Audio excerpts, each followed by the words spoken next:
With 25 Dutch youth activists, we went to the International Climate Conference, the COP25 in Madrid, and we responded to the call from Still to the COP to go there sustainably. So we went by Flixbus.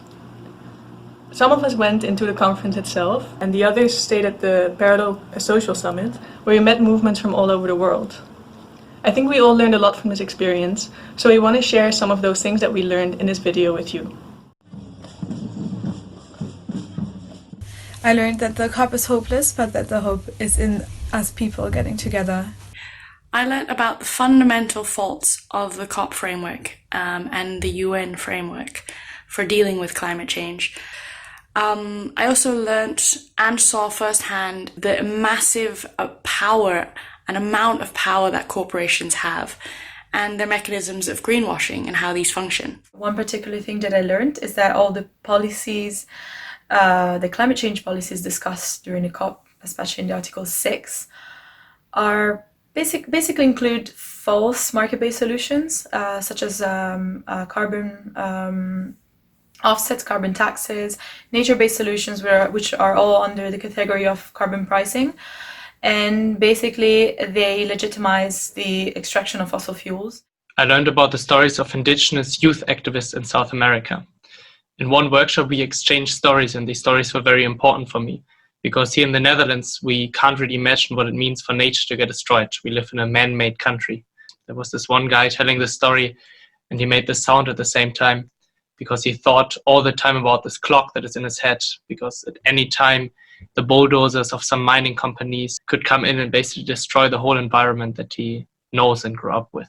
There is an immense power when people come together to demand the same thing. In our case, it is climate justice, and it is for governments to address the environmental crisis that we're facing.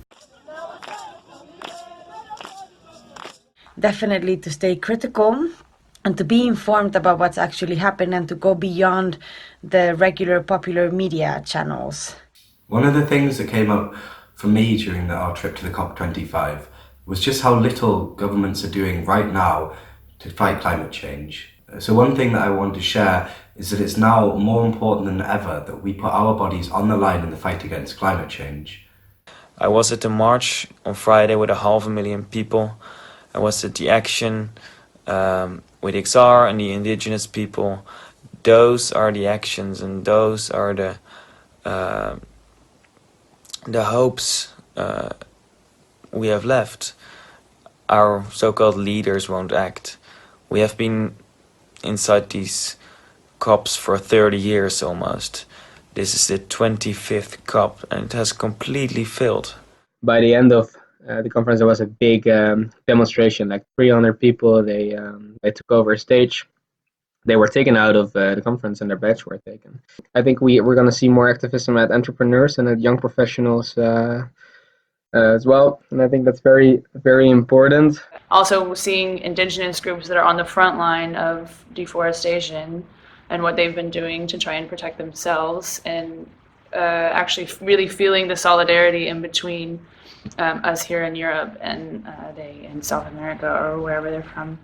The energy was really good, and I think being so frustrated and not knowing what to do sometimes when living in Germany or the Netherlands or something, that was really helpful to see that there's more people out there and that it's really worth it.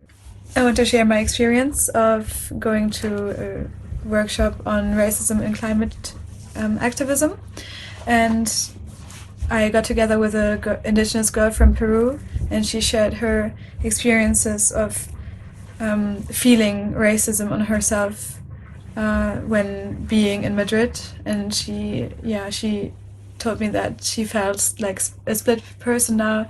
She couldn't feel like one person anymore. She really felt like this gaze that was othering her, and that was really painful. And it also made me look at my internalized structures of racism inside me. I thought it was a very, very valuable trip. It taught me a lot. I grew a lot.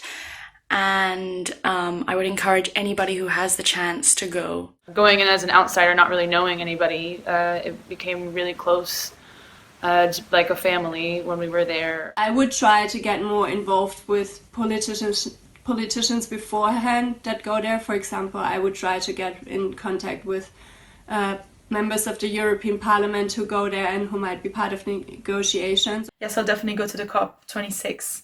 I definitely want to disrupt it because I think that's the only way. There's no more time for another COP full of negotiation. It's time for action. Yes, I would go again, but again, not to attend the COP, but to meet with other people.